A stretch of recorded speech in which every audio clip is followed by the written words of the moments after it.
आपको अहंकार दे जाता है। और वो अहंकार इस चीज का देता है कि मुझ में इतना बल है और मैं ये सब कुछ कर सकता हूँ। ये मुझ में आवाज नहीं आ रही है, बाहर कर रहे हैं चालू। मुझ में इतना बल है कि मैं सब कुछ कर सकता हूँ।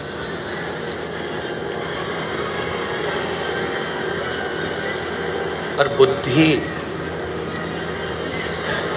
बुद्धि का जो बल होता है, बुद्धि का जो बल होता है, ये कहता है कि अहंकार में बल को प्रदर्शित नहीं करना। आपके पास में कितनी बड़ी प्रतिष्ठा है, आपके पास में कितना बड़ा पद है, आपके पास में कितनी सेना है, कितना आपके पास में बल है, वो आपको प्रदर्शित नहीं करना।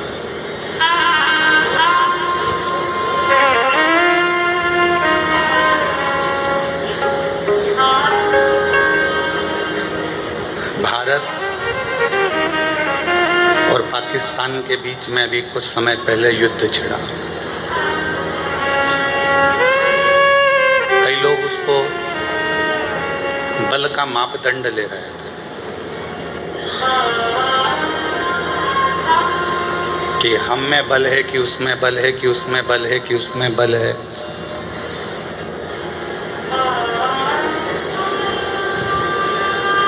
जो युद्ध लड़ने के लिए मैदान में खड़ा होता है वो अपना बल नहीं दिखाता, वो अपना बुद्धि का भी परिचय देता है कि जितने लोग हमारे इस भारत देश में रहते हैं उनकी रक्षा हो जाए तो बल काम की है, नहीं तो मालूम पड़े रक्षा ना हो तो वो बल किस काम। मान लो कोई अहंकार में आ जाए, अभिमान में आ जाए, विमत्ता में आ जाए, अहम में फूल जाए कि मेरे पास में इतना बल है और मैं ये कर सकता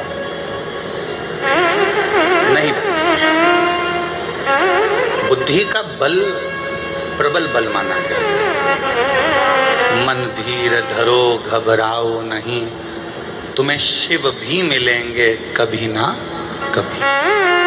क्यों घबराते? मन थोड़ा सा धैर्य रखो, थोड़ा धीर रखो, ठीक है साऊं, बस बाहर का कर दो सर। मन थोड़ा सा धीर रखो, मन थोड़ा सा धैर्य रखो, घबराओ। तुम यदि घबराओगे तो फिर परमात्मा के नहीं हो पाओगे।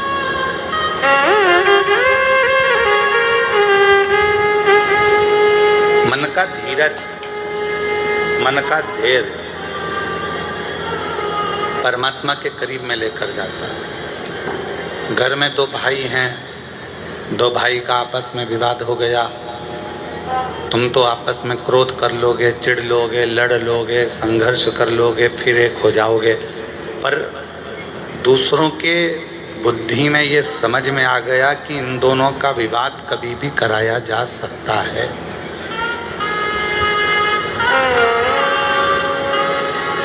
इन दोनों का झगड़ा कभी भी कराया जा सकता है, इन दोनों को कभी भी लड़ाया जा सकता है, छोटी छोटी बात।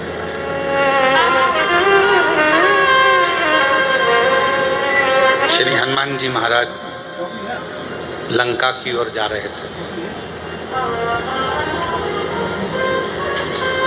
बीच मार्ग में सुरसा मिल गई और सुरसा ने हनुमान जी से कहा कि बहुत दिनों के बाद मुझे भोजन मिला है।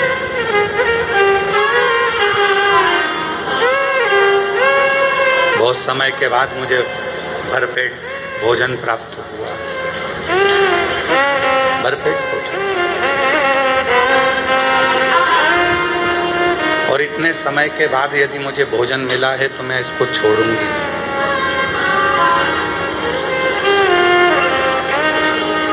आज कथा का छठा दिवस है। कल सुबह कथा 8 बजे से 11 बजे तक यहाँ कृष्णेश्वर में हो जाएगी। टीवी पर 1 बजे से 4 बजे तक आ जाएगी। आप सब सुन लेंगे, अपने अपने घर की ओर चला जाए।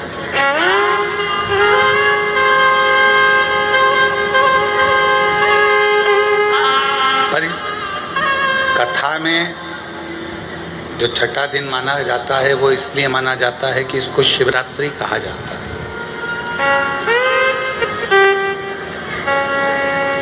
ये वो शिवरात्रि है जो कथा में प्रत्येक कथा के छठे दिन 5 दिन की होती है, तो चौथे दिन 7 दिन की होती है, तो छठे दिन मान्य होती है। शिव से वर मांगने की रात्रि। आज आप लोग जितने भी संख्या में आस्था चैनल पर, फेसबुक पर, यूट्यूब पर और यहाँ पंडाल में बैठकर इस पवित्र कथा का तत्व ग्रहण कर रहे हैं, तो ये मानकर चलें कि शिव आपको कुछ देने वाले होंगे, इसलिए शंकर भगवान ने आपको यहाँ पर बुलाया।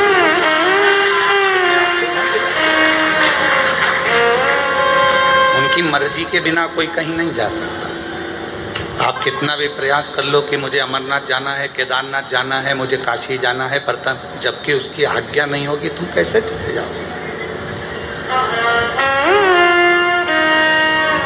आप कितना ही प्रयास करो। ऐसे दुनिया में कई लोग होंगे, बेरुल आते हैं, अजंता की गुफाओं का दर्शन करते हैं और वहीं से चले जाते हैं।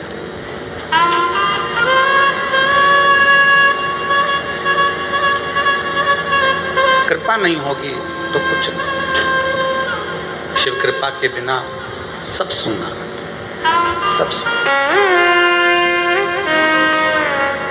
सुरसा ने कहा कि मुझे इतने दिन के बाद भोजन मिला है, मुझे इतने दिन के बाद खाने को भरपेट भोजन मिला है, मैं तुम्हें खाऊंगी। हनुमान जी ने कहा ठीक है। हनुमान जी ने अपना स्वरूप बढ़ाया, सुरसा ने अपना मुंह बढ़ाया, मुंह खोला। हनुमान जी ने फिर अपना स्वरूप बढ़ाया, सुरसा ने फिर अपना मुख बढ़ाया। ये 8 योजन होते, वो 16 योजन हो जाते। 1 योजन 8 मील का होता है, वो 16 योजन होती। बढ़ते बढ़ते बढ़ते बढ़ते 64 योजन तक बात पहुंच गई। हनुमान जी ने विचार करा कि अब मैंने इसको बहुत बल दिखा दिया, पर ऐसे जीतने वाला नहीं हूँ। बल से दुनिया कभी नहीं जीती जा सकती। जीतना है तो प्रेम और बुद्धि से ही दुनिया को जीता जा सकता है। एक प्रेम से जीत सकते हो, दूसरा बुद्धि से जीत सकते हो। हनुमान जी ने क्या करा, इसने अपना मुख फैलाया। हनुमान जी मशक समान रूप धरकर, छोटा सा रूप रखकर मुख के अंदर प्रवेश कर बाहर निकल गए। अर्थात जो विद्वान होता है, बुद्धिमान होता है, जिसमें विद्वत्ता होती है, जो ज्ञानी होता है, वो झुककर चलना जानता है, छोटा होना जानता है। पर जिसमें केवल अभिमत्ता बड़ी होती है, बहुत अहम भरा होता है, वो दुनिया में कभी छोटा अपने आप को समझता ही नहीं। वो कभी सहजता के बिंदु को लेकर चलता ही नहीं।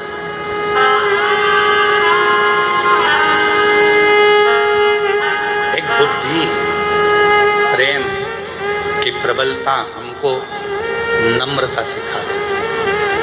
नम्रता।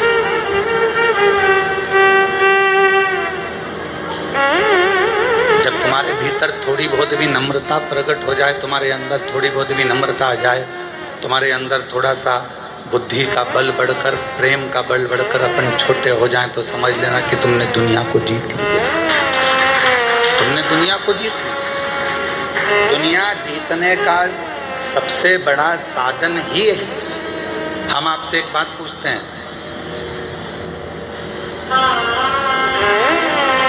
एक तलवार से तुम्हारे हाथ में चोट लग जाए, तलवार से, और एक छोटा सा तिनका तुम्हारा बिल्कुल छोटा सा तुम्हारी आंख में घुस जाए, दोनों में से सबसे ज्यादा तकलीफ कौन सा देगा? जम के बोलो, आंख का तिनका। अब सोचोगे तिनका तो इतना सा है, पर तकलीफ कितनी दे रहा है? तलवार तो इतनी बड़ी है, हाथ में लग भी गया, पाँव में लग भी गया तो तकलीफ तो उसमें ज़्यादा होना चाहिए, पर जितना तलवार के लगने से तकलीफ नहीं होती उतना छोटा सा तिनका आँख में चले जाए तो उससे तकलीफ।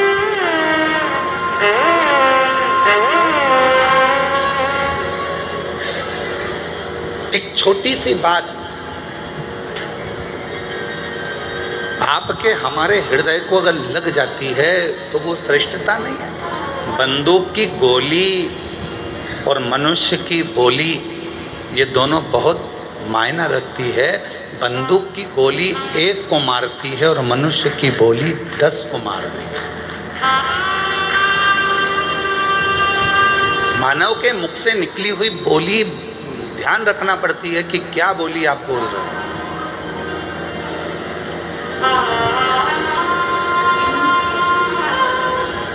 बड़ा समझ समझ कर बोलना पड़ता है। व्यास पीठ पर बोलते हैं तो बड़ा सोच सोच कर बोलना पड़ता है, तो भी लोग कितना बवाल मचाते हैं, आए दिन पुतले जला देते हैं।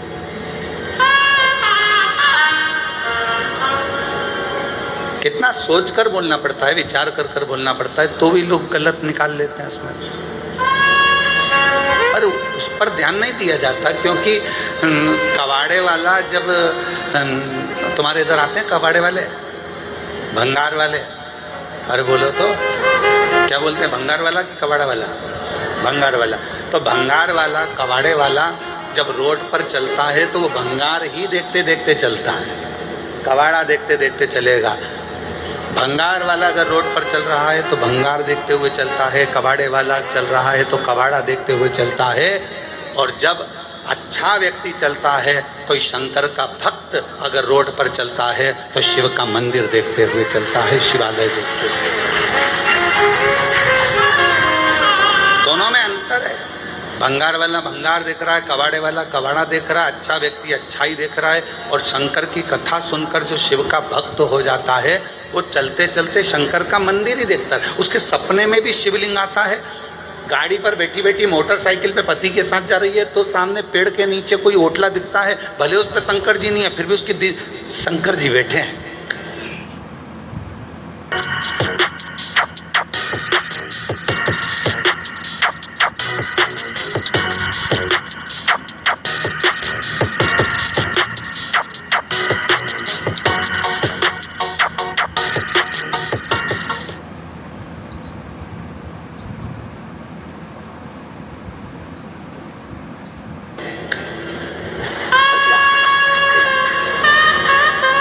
फिर आगे चलती है, चलते चलते उसको किसी पेड़ के नीचे फिर कोई ओटला नजर आता है। फिर पति ने पूछा कि मेरे साथ चल रही है तो बार बार हाथ क्यों? शंकर जी हैं।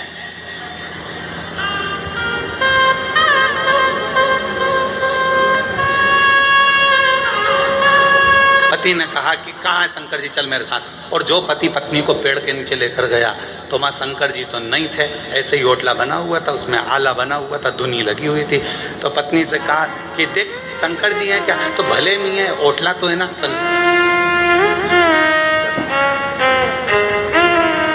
दिल में शिव है, दिमाग में शंकर है, तो उसको हर जगह शिव और शंकर ही नजर आ रहा है।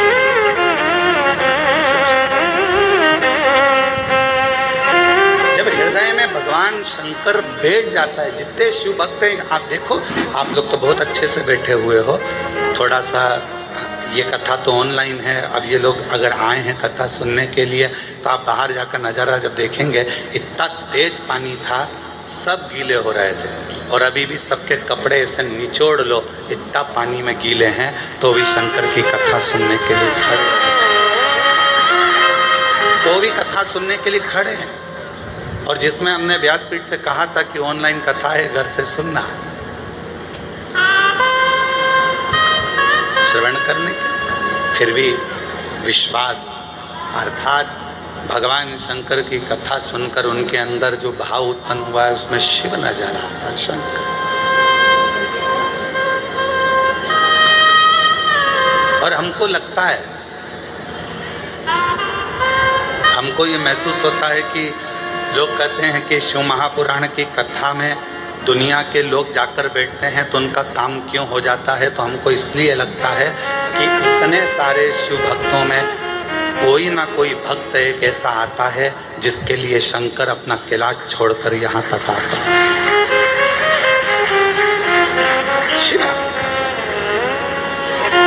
इतने में कितना गीला कौन गीला होता है।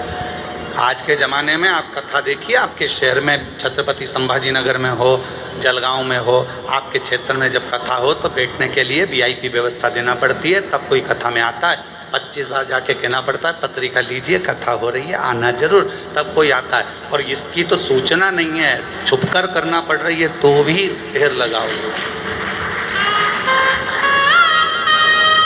तो कोई भक्त होगा उससे मिलने के लिए शिवा जाता है। वो एक लाइन एक गीत की, पर शिव जी पे सटीक बैठते, शंकर जी पे सटीक। वो कहते हैं ना, वो प्यार झूठा सही दुनिया को तो तेरा होगा। इतने शिव भक्तों में से कोई तो तुझे चाहता होगा और तेरे दिल में कोई तो बसता होगा। कहाँ नामदेव, तुकाराम, मीराबाई, कर्माबाई, नरसिंह मेहता, प्रहलाद, ध्रुव, इन सब के किसी के लिए तो तू पृथ्वी पर वापिस आ जा। इन शिव भक्तों के लिए और एक बार दर्शन देकर चले जा तो हमको भी दर्शन, इनके लिए आएगा तो हमको भी दर्शन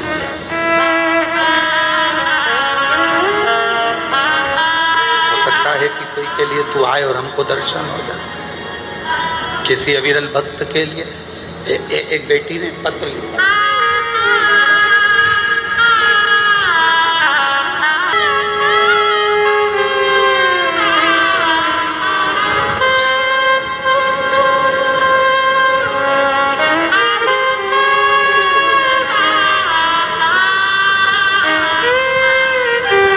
उनकी मम्मी है, बेटी अभी आई नहीं है और पिताजी भी बाल्यावस्था में चले गए थे उस बेटी के, और माँ ने उसको पूर्ण तरह से शिव का भरोसा रखकर पाल कर,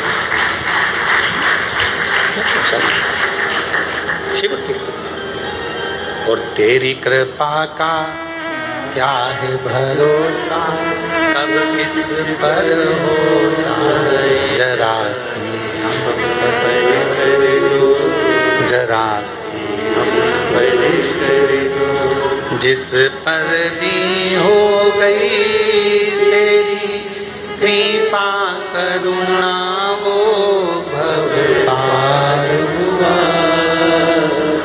करुणा, कल हम उस बच्ची से मिले तो हम उसका वीडियो आज डालेंगे, आप देखना उसको, सोशल मीडिया पे हमारे डलेगा। स्मरण कितना बल होगा उस बेटी में जिसको डॉक्टर ने कह दिया कि पलंग पर ही पड़ी रहेगी।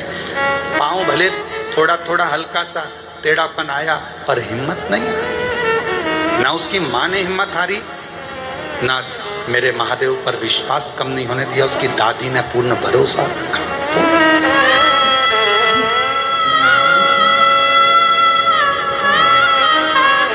जितना छोटे बनकर हम फिर निवेदन करें, तुम में से कोई एक शंकर का ऐसा उपासक होता है जिसके लिए मेरे महादेव को आना पड़ता है। शिव का उपासक, शंकर का।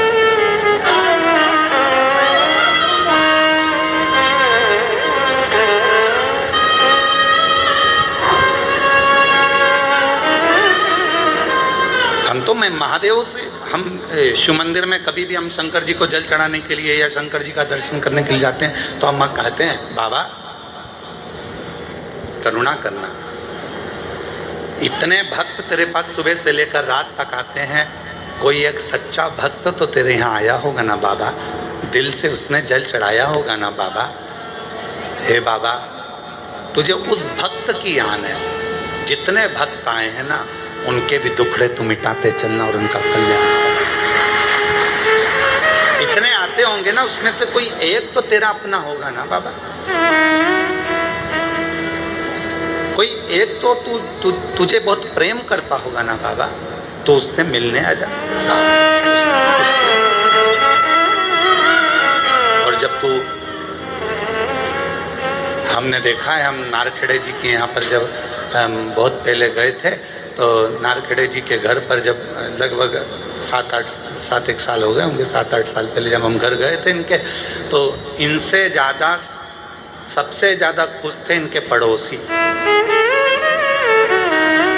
इनके घर में तो जनता भरी हुई थी और पड़ोसी इनके घर में भरे हुए थे, बड़े आराम से दर्शन कर रहे थे, आनंद ले रहे। तो किसी के बहाने भी कोई आ जाए तो दूसरों को लाभ तो मिलता है ना। जैसे नारकेड़े जी पाटिल जी कथा कराए, हम पाटिल जी के भी घर गए तो हमने देखा उनके घर की गली के अंदर सब भरे पड़े हुए थे। तो वो फायदा, भले बुलाया इनने, कथा जजमान बनेगी, और आज लाभ तो पूरे कृष्णेश्वर क्या पूरी दुनिया को ऑनलाइन कथा का मिल रहा है, प्राप्त तो हो रहा है। हे शिव, हे शंकर, करुणा सागर, करुणा करने वाले, हे दया करने वाले दयालु, तू करुणा करुणा। महाराज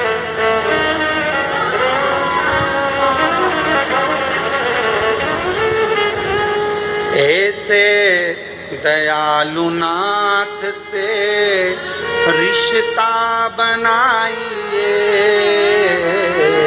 ऐसे दयालु नाथ से, बोलो बोलो बोलो, रिश्ता बनाइए, ऐसे दयालु नाथ से रिश्ता बनाइए, ऐसे दयालु नाथ से रिश्ता बनाइए। मिलता रहेगा आपको जो कुछ भी चाहिए, मिलता रहेगा आपको जो कुछ भी चाहिए, वो मिलता रहेगा आपको जो कुछ भी चाहिए। ऐसा करिश्मा होगा जो हुआ कभी नहीं, ऐसा करिश्मा होगा जो हुआ कभी नहीं। तेरी दया बनी रहे जब तक है जिंदगी, तेरी दया बनी रहे जब तक है जिंदगी, तेरी दया बनी रहे जब तक है जिंदगी। मांगा है मैंने कृष्णेश्वर नाथ से वरदान एक ही, मांगा है मैंने कृष्णेश्वर नाथ से वरदान एक ही। तेरी दया बनी रहे जब तक है जिंदगी, तेरी दया बनी रहे जब तक है जिंदगी। मांगा है कृष्णेश्वर नाथ से वरदान एक ही। आप भी बोलो, मांगा है कृष्णेश्वर नाथ से वरदान एक ही। तेरी दया बनी रहे जब तक है जिंदगी, तेरी दया बनी रहे जब तक है जिंदगी।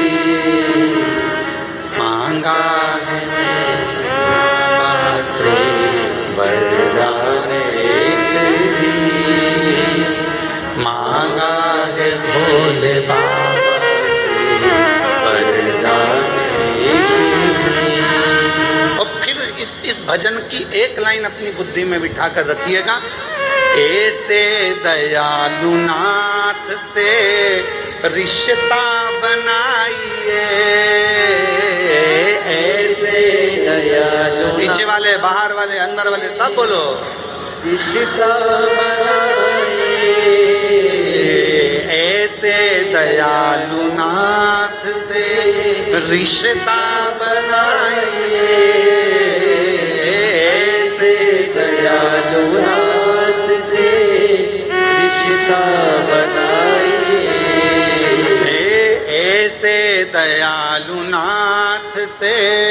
रिश्ता बनाइए, ऐसे दयालु नाथ से रिश्ता बनाइए, मिलता रहेगा आपको जो कुछ भी चाहिए, मिलता रहेगा जो चाहोगे, जो मांगोगे सब मिल जाएगा। बस रिश्ता बनाकर रखना, प्रेम बनाकर रखना। अगर प्रेम है, रिश्ता है, तो दुनिया का सब कुछ मिलेगा, जो मांगोगे वो मिलेगा।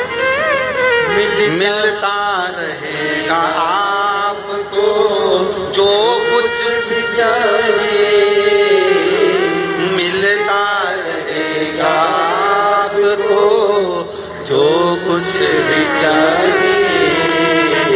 फिर इस पत्र को ध्यान कर कर उस बेटी का वीडियो भी देखना, शाम को डालेंगे। ऐसा करिश्मा होगा जो हुआ कभी नहीं, ऐसा करिश्मा होगा जो हुआ कभी नहीं। तेरी दया बनी रहे जब तक है जिंदगी, तेरी दया बनी रहे जब तक है जिंदगी। मांगा है मैंने बाबा से वरदान एक ही, मांगा है मेरे बाबा से वरदान एक ही। तेरी कृपा रहे जब तक है जिंदगी, तेरी कृपा बनी रहे जब तक है जिंदगी। बस मेरे शिव, तेरी करुणा, तेरी उदारता, तेरी दया ऐसी बना कर रखना कि अंतिम श्वास तक तू मेरे करीब। क्या मांगा, क्या नहीं। विश्वास, भरोसा, दृढ़ता, बहुत सारा शरीर का बल बढ़ गया और सोचो कि परमात्मा मिल जाए, शरीर के बल से नहीं। कोई कोई हाथ पांव से भी विकलांग होता है तो भी भगवान मिलता है, कोई नेत्र से नहीं देख पाता तो भी भगवान मिलता है।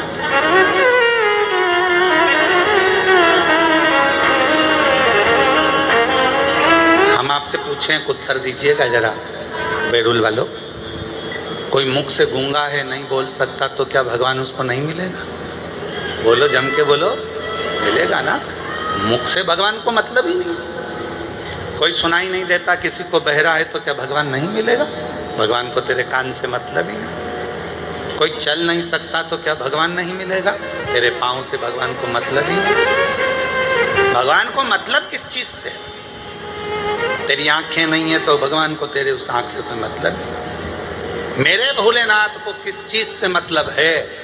तो शिव महापुराण की कथा कहती है, तुम्हारे दिल से, बस मन से जो पुकारते हो उससे परमात्मा।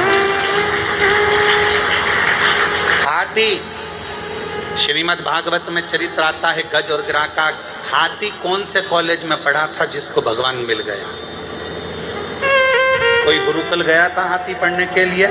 गज कोई गुरुकुल में पढ़ने गया था? गज कोई कॉलेज पढ़ने गया था? गज किसी विद्यालय में पढ़ने गया था? हाथी गज किसी गुरुकुल में पढ़ने नहीं गया।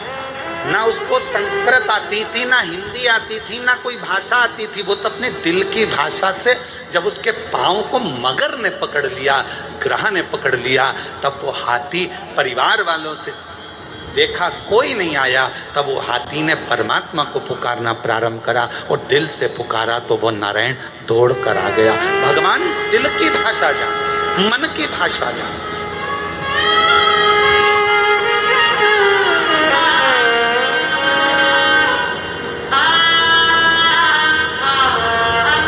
मेरा परमात्मा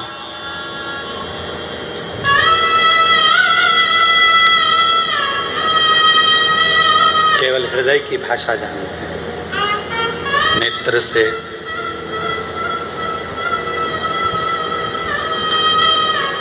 उन्हें कोई मतलब। वाणी से उन्हें कोई मतलब नहीं। तुम्हारी जन्म तारीख क्या है? सब अपनी अपनी जन्म तारीख जानते हो? अरे बोलो तो जम के। तुम्हारी जन्म तारीख से कोई तुमको पहचानता है? बोलो, पहचानता है? नहीं। काय से पहचान होती है इंसान की? मीराबाई कितनी तारीख को जन्मी, कर्माबाई कितनी तारीख को जन्मी, संत ध्रुव जी महाराज कितनी तारीख को जन्मे, प्रहलाद जी महाराज कितनी तारीख को जन्मे, नामदेव जी कितनी तारीख को जन्मे, रामकृष्ण परमहंस कितनी तारीख को जन्मे, स्वामी विवेकानंद जी कितनी तारीख को जन्मे। जन्म से कोई मतलब नहीं है, व्यक्ति के कर्म से मतलब है कि उसने जिंदगी में आकर करा। उन्होंने जिंदगी में आकर क्या करा? मीराबाई ने आकर भगवत भजन का कर्म किया, नामदेव जी ने क्या करा, ध्रुव जी ने क्या करा, प्रहलाद जी ने क्या करा, स्वामी विवेकानंद जी ने क्या करा, रामकृष्ण परमहंस जी ने क्या करा। इस संसार में आने के बाद व्यक्ति ने कर्म कैसा करा, उससे पहचान होती है। तुम्हारी जन्म तारीख से तुम्हारी पहचान नहीं है कि तुम्हारा, हाँ बस ये हो सकता है कि तुम्हारा वीज़ा बन जाए, पासपोर्ट बन जाए, तुम्हारा ये काम हो जाए, वो काम हो जाए जन्म तारीख से। बाकी के परमात्मा के मिलन के लिए तुम्हारा कर्म जरूरी है।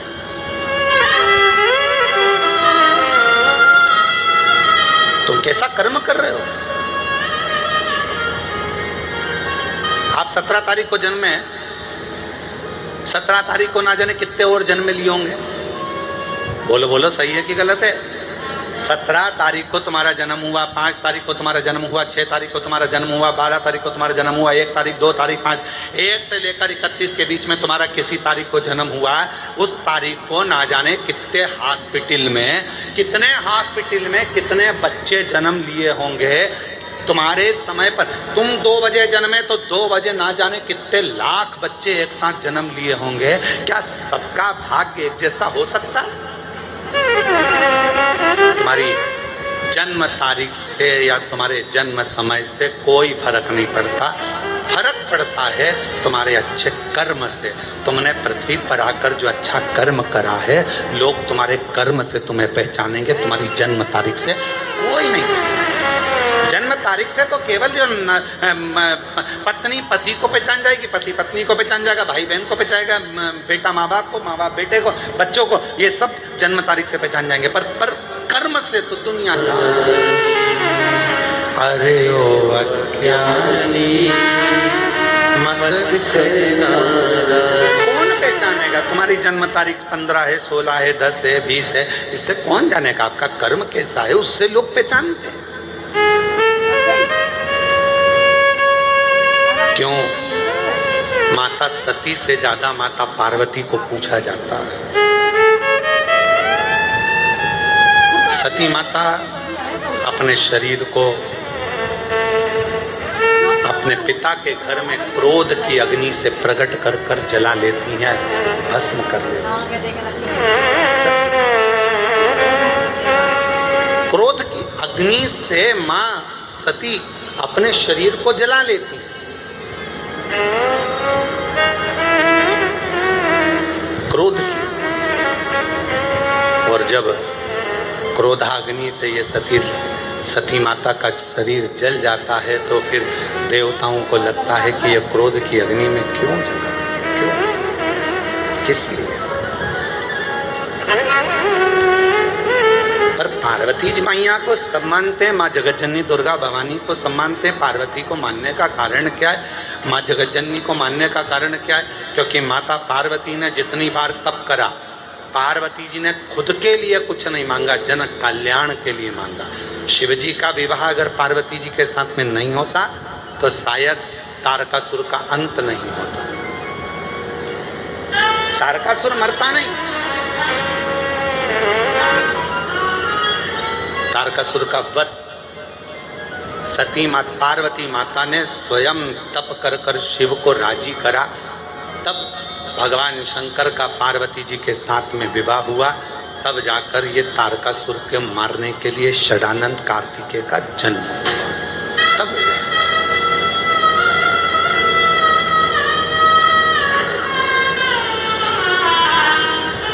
आप सबको मालूम होगा, एक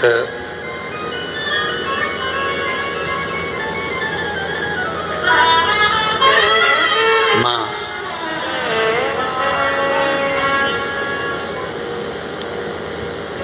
दुर्गा भवानी का एक नाम माँ पार्वती का रक्त दंतिका है। क्या नाम है? जम के बोलो। रक्त दंतिका। दुर्गा सप्तशती के 11वें अध्याय में वैवस्व मनवंतर में 28वें युग में शुंभ और निशुंभ के चरित्र का वर्णन आता है। और शुंभ निशुंभ को मारने के बाद मां दुर्गा भवानी एक विप्रचिति नाम का एक असुर हुआ।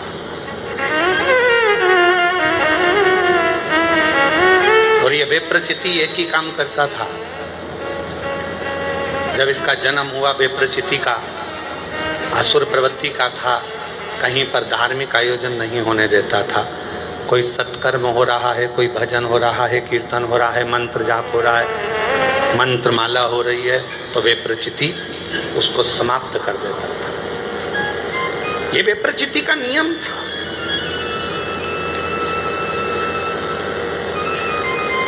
पितरों के पास में अगर कोई भाग जा रहा हो, पितृलोक में अगर कोई भाग जा रहा है, तो पितृलोक के भाग को भी विप्रचिति खुद खा लेता, खुद धारण कर लेता। इतना भयंकर असुर था विप्रचिति कि देवता सब त्रस्त थे उससे। एक बार भगवान ब्रह्मा जी ने भगवान नारायण से पूछा कि ये विप्रचिति का वध कौन करेगा, इस विप्रचिति का संहार कौन करेगा? तो कहा पितरों की 3 कन्याएं, मेना, धन्या और कला। मेना जी के घर में मां पार्वती का जन्म होगा और पार्वती जी जब अपने नाना जी से मिलने के लिए पितृलोक जा रही होंगी और ये विप्रचिति उनको रोकेगा, तब उनके भाग को रोकेगा, उनके अन्न भाग को रोकेगा या उनके पुण्य भाग को रोकेगा, तब मां पार्वती इनका संहार करेगी। कितना सुंदर व्याख्यान इस विप्रचिति की कथा में आता है। माता का नाम रक्तदंती का कैसे पड़ा, वो शिव महापुराण की कथा वर्णन करती है कि विप्रचिति भ्रमण कर रहा था यहाँ तहाँ पर। पितृ बड़े सरल थे, पितृ बड़े सहज, पितरों की बड़ी नम्रता। ये दुनिया के लोग कहते हैं ना कि पितृदोष लग गया, पितृदोष लग गया, पितृदोष लग गया, ये लोग कहते हैं अपनी जगह पर शास्त्र नहीं कहता कि पितृदोष लगा। शास्त्र कहता है कि हमारे घर के पितर, हमारे घर के पूर्वज हमको देखकर हमेशा खुश होते हैं, कभी बद्दुआ नहीं देते हैं, कभी बद्दुआ नहीं देते। पर घर के बच्चों का एक नियम होना चाहिए, घर के बुजुर्गों का, घर के रहने वाले व्यक्ति का, घर में रहने वाला एक एक व्यक्ति का ये नियम होना चाहिए कि 16 श्राद्ध जब आए तो उन 16 श्राद्ध में आप अपने पूर्वजों को धन्यवाद दो, प्रणाम करो, नमन करो, दान करो, पुण्य करो। कुछ ना बने तो कम से कम गौ माता को एक रोटी गुड़ रखकर, शक्कर रखकर, मीठा रखकर गौ माता को 16 दिन में एक दिन तो कम से कम गौ माता को रोटी दो, ये श्राद्ध के बावजूद।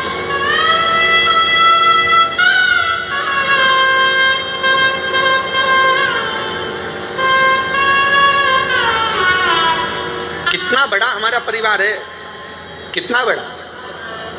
आज के लड़के कहते हैं, आज के ज़माने की लड़के कहते हैं, आज के ज़माने के बेटा कहते हैं, आज के ज़माने की बेटियां कहती हैं हम क्यों बुजुर्गों को माने। अरे भाई मत मानो, पर समझो तो सही, तुम और तुम्हें जन्म देने वाला, एक लड़के को जन्म देने वाले माता और पिता कितने लोग हैं? 2 लोग, माता और पिता। अब तुम्हारे माँ बाप को जन्म देने वाले कहां से हो गए? 2। तुम्हारे माँ बाप को जन्म देने वाले हो गए 4, 2 उधर के, 2 उधर के। एक के द्वारा ही पैदा हो गए क्या? बोलो बोलो, सही है कि गलत है? जम के बोलो। उधर जैसे पत्नी है तो इसके माँ बाप, तभी तो पत्नी हुई है, फिर पति, इसके माँ बाप, तो 2 के कितने हो गए? 4। अब उनके दादाजी के निकालो तो दादा के कितने हो गए? 8। उधर के, इधर के, ऐसे अंदाजा लगाओ 7 पीढ़ी का। ऐसे अंदाजा लगाओ 7 पीढ़ी का, और 7 पीढ़ी का अंदाजा लगा कर देखोगे तो मालूम पड़ेगा कि जितना 7 पीढ़ी के अंतर्गत जो पूर्वजों का एक तत्व सब में रहा है, वो तत्व हम में भी रहता है। जैसे पिताजी को चिड़चिड़पन रहा है तो वो पिताजी को भी रहेगा, उसकी औलाद को भी रहेगा, उसके पोते को भी रहेगा, उसकी पोती को भी रहेगा। ये नियम है, नीति है, वहीं से चला आ रहा है, इसको कोई रोक नहीं सकता। अब इसको तुम सोचो, पत्नी सोचे मैं अपने पति का चिड़चिड़पन खत्म कर दूं, या पति सोचे मैं अपनी पत्नी का चिड़चिड़पन खत्म कर दूं, तो नहीं हो सकता। ये पूर्व का चला आ रहा है, 7 पीढ़ी का। थोड़ा ना थोड़ा, थोड़ा ना थोड़ा, थोड़ा ना थोड़ा हमारे शरीर में रहता है। जब माता पिता का वो तत्व हमारे शरीर में रहता है तो हमारा फर्ज बनता है कि जब हम श्राद्ध पक्ष में गौ माता को अगर एक रोटी देते हैं तो ये सबको उसका फल मिल जाता है और पितरों का कल्याण हो जाता है। अब हम तो साधारण भाषा में, सजता में, हम क्यों माने? मत मानो, हमें क्या करना? आग लगे बस्ती में, अपन रहे मस्ती, क्या किसको रोई है चादर तान के? हम क्यों माने? हमें क्या करना? मत करो। वो क्या बोलते हैं? I don't mind. हमें क्या करना? क्या मतलब? तुम्हारा मन हो जो करिए, पर निवेदन है, बिना आप उस बखाड़े को क्यों कहता? 7 पीढ़ी में हजारों लोग, और एक घर का एक बेटा यदि श्राद्ध पक्ष में गौ माता को एक रोटी देता है, किसी संत साधु ब्राह्मण तपस्वी साधक उपासक को एक अन्न का निवाला देता है तो उसका फल पूरों को प्राप्त हो जाता है।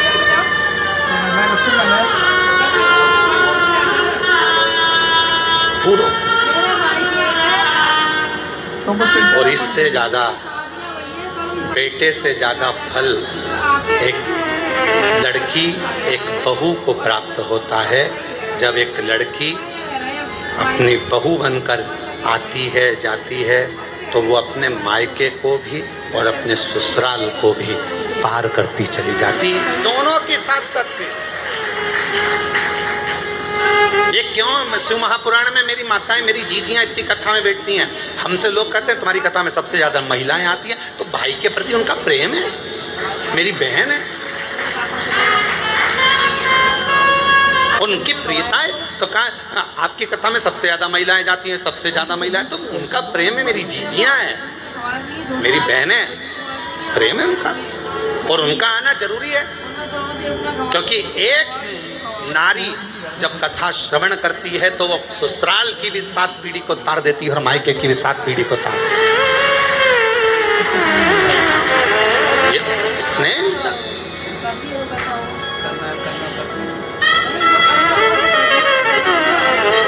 और उनका हृदय वो भाव से जो पुकार रही हैं, भाव से जो भगवत भजन कर रही हैं, उसको प्राप्त कर। महाराज सती मैया से ज्यादा माँ पार्वती, और पार्वती मैया का एक स्वरूप रक्तदंती का मेरी माता का एक नाम हुआ। दुर्गा भवानी का, जगत जननी जगदम्बा अम्बा भवानी का एक नाम था रक्तदंती का, रक्तदंती। और वो रक्तदंती का जो नाम पड़ा, बेप्रचिति, एक ऐसा असुर, वो बेप्रचिति ना पूर्वजों का भाग जाने दे, ना भजन होने दे, ना संकीर्तन होने दे, ना स्मरण होने दे, ना मंत्र जाप, ना माला जाप, ना नाम कीर्तन, कुछ नहीं। और ऐसे विप्रचिति जैसे असुर दुनिया में बहुत सारे घूम रहे महाराज, बहुत सारे, जो भगवत भजन नहीं करने देते, भगवत नाम नहीं जपने देते, नाम नहीं लेने देते, राम नाम, कृष्ण नाम, शिव नाम नहीं जपने देते, कहीं ना कहीं हमारे मार्गों को भटका देते हैं और हमें भगवान से दूर कर देते हैं।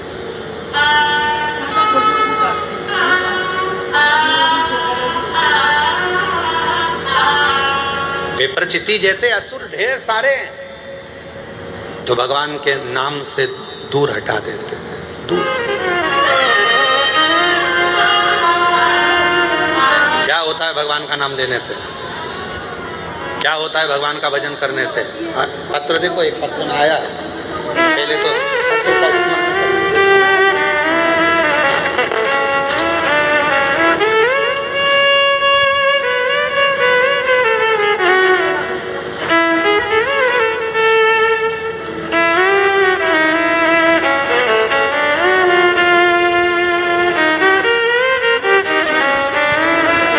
पूजा सुनील माहौर सिल्लोड शहर की रहने वाली हूँ।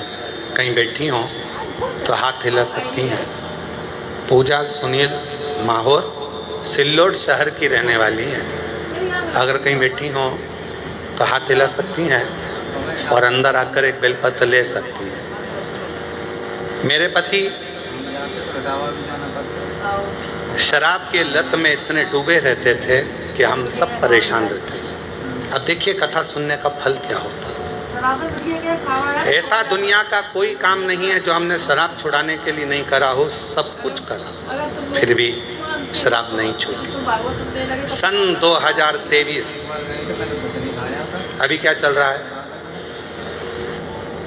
25, 23, 24, 25। सन 2023 में पहली बार किसी के कहने पर आपकी शिव महापुराण की कथा टीवी पर सुनी, और टीवी पर कथा सुनते मेरे पति और मैं दोनों ने कथा सुनी, और एकदम मेरे पति को ना जाने क्या हुआ, उन्होंने हाथ में जल लिया, शंकर भगवान को चढ़ाकर वो जल मुख में पिया, और पीते से ही बोले कि ये सियोर वाला महाराज की कथा श्रवण कर रहा हूँ, आज इस मदिरा को छोड़ रहा हूँ। उस दिन से आज तक मेरे पति ने मदिरा को हाथ नहीं, शराब को नहीं। आ जाओ बेटा।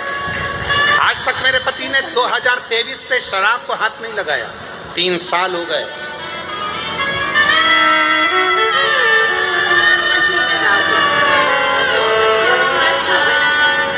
कौन से गाँव में सरपंच हैं? दीदी एक बार जोरदार ताली बजाओ उनके लिए। अभी गांव में सरपंच पद पर नियुक्त है सरपंच। और शिव पर भरोसा कितना कितना। कौन सा गांव बताया था? पिंपर। हाँ हाँ, पिंपर, वही नाम। तेरी पहचान के का बेटा?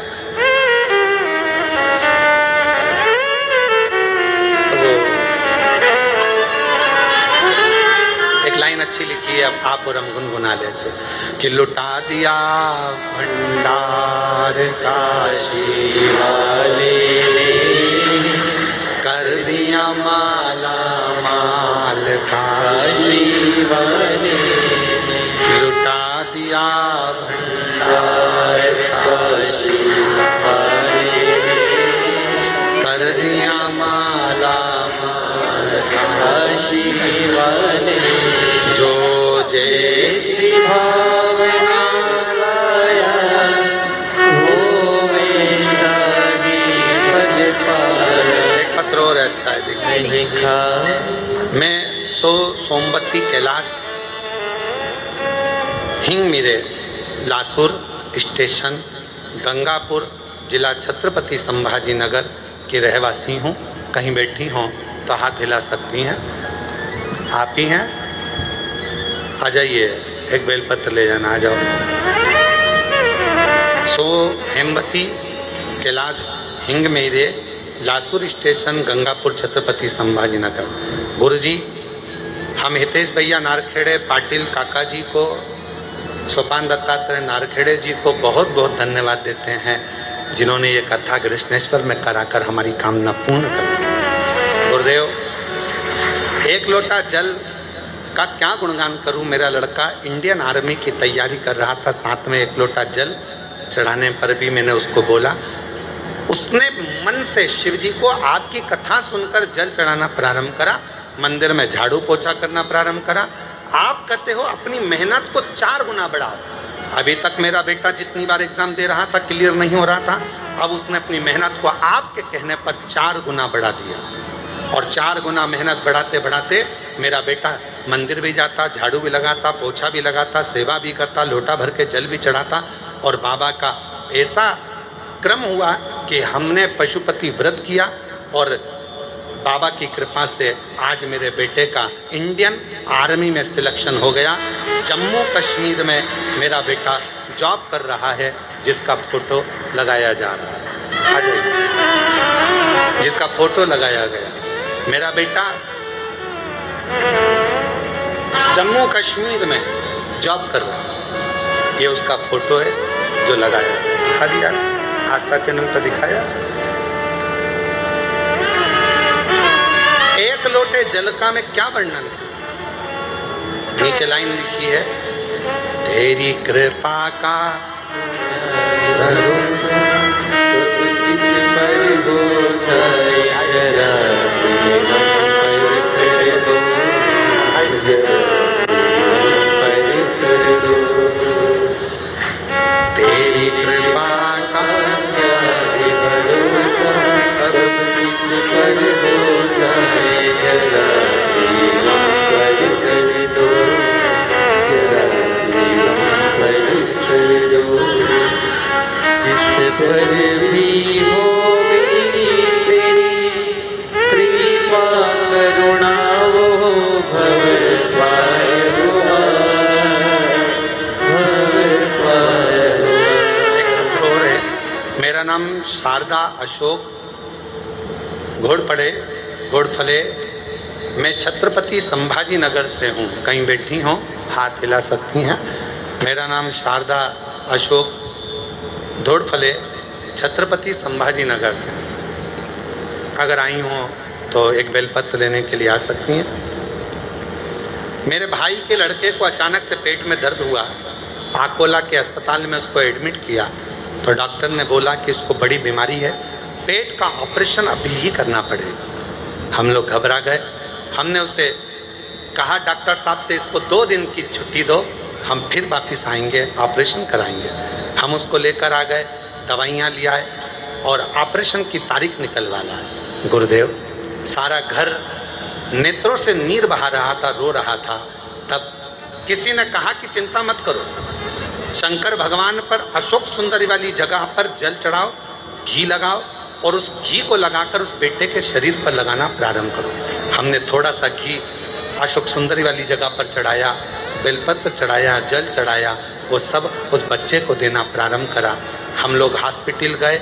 3 दिन बाद जो तारीख थी ऑपरेशन की, डॉक्टर ने जांच करना प्रारंभ करा और डॉक्टर ने कहा कि सारी रिपोर्ट नॉर्मल आई है, अब ऑपरेशन की ज़रूरत नहीं है, अब ऑपरेशन नहीं करना पड़ेगा, सारी रिपोर्ट नॉर्मल, ऑपरेशन की ज़रूरत नहीं।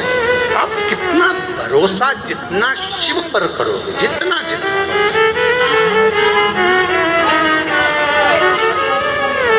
जितना विश्वास आप भगवान शंकर पर करोगे, शिव कैसे ना देवा। और महादेव नमः, महादेव नमः चरणों स्वीकार कीजिए, सबका किया है मेरा भी उद्धार कीजिए, उद्धार कीजिए।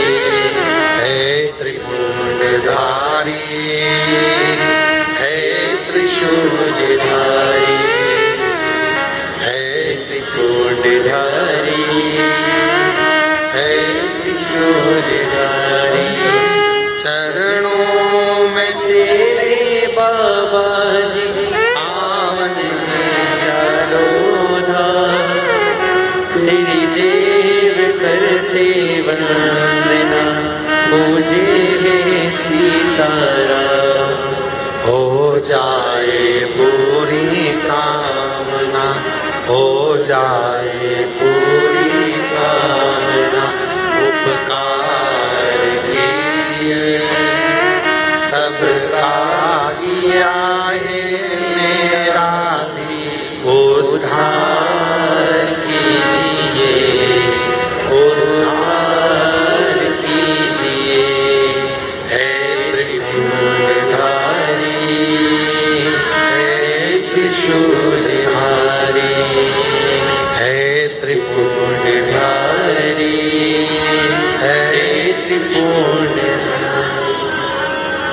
विप्रचिति नाम का असुर कोई सत्कर्म नहीं करने देता है, कोई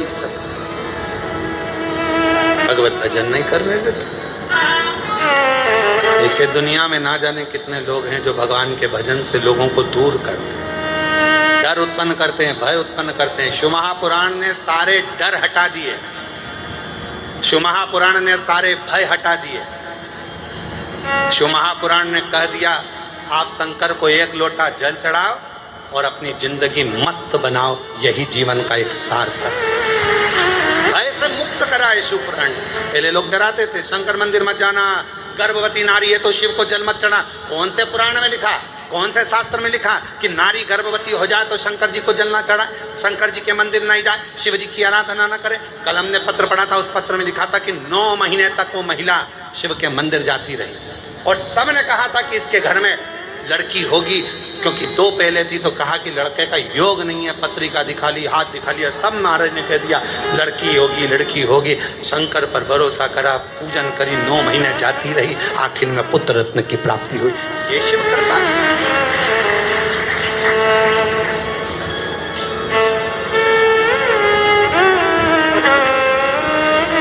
शिव महापुराण ने भय से मुक्त करा, भय से मुक्त।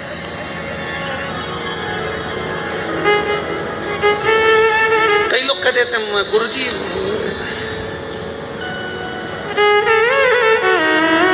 हो सकता है बुरा लग जाए हमारी बात का, परंतु सत्य है तो सत्य है। कई लोग कह देते हैं उनको देवी जी आ रही है, उनको वो देवता आ गया, तुम्हारे पास फुर्सत नहीं कथा में आने की, तो देवता फिर ही बैठे तेरे अंदर आने के।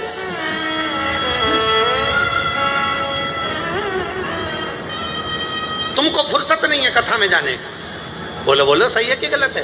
तो भगवान एकदम फ्री बैठे हैं कि कोई मुझे बुलाएगा, शरीर के अंदर ये देवता आ गए, वो देवता आ गए, वो आ गया, वो आ गया, वो आ गया। अरे संसार सागर है। कई लोग कहते हैं उसने हमारा बुरा कर दिया, कोई कहता है उसने हमारा ऐसा कर दिया, उसने टोना कर दिया, उसने टोटका कर दिया, उसने ये कर दिया, उसने वो कर दिया।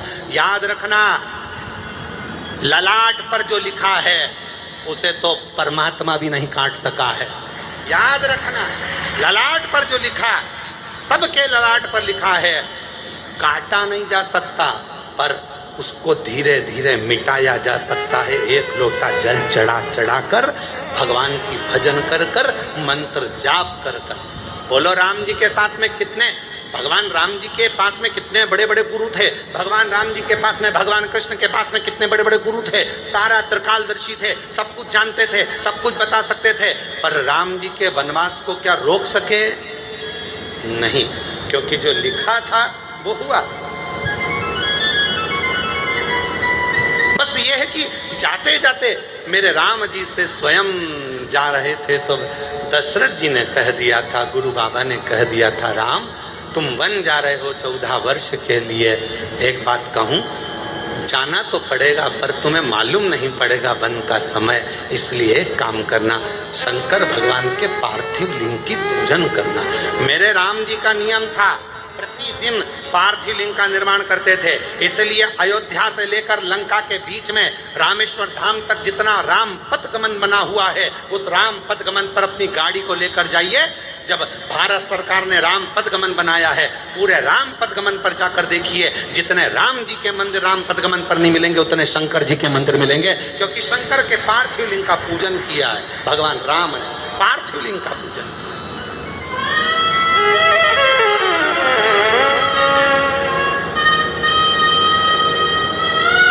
शिव आराधना का फल ही यही है, शिव आराधना।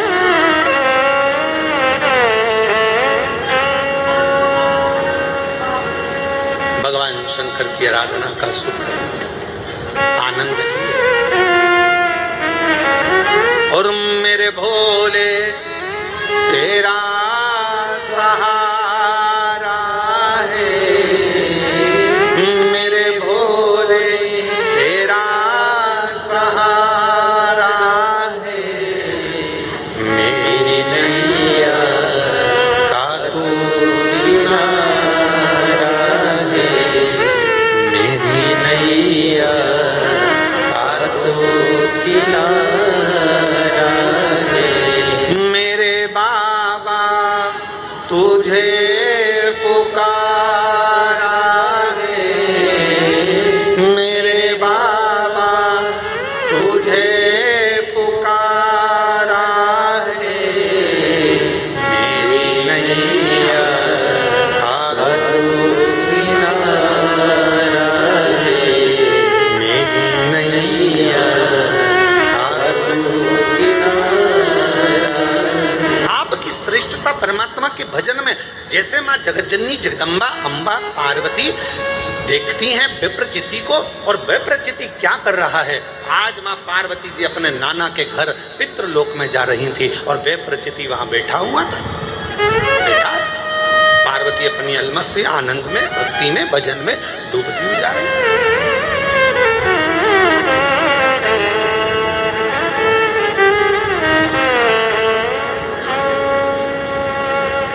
पार्वती जी अपने आनंद में जा रही थी, भजन करती करती, स्मरण करती करती, मंत्र जाप करती करती, नाम जप करती करती चली जा रही।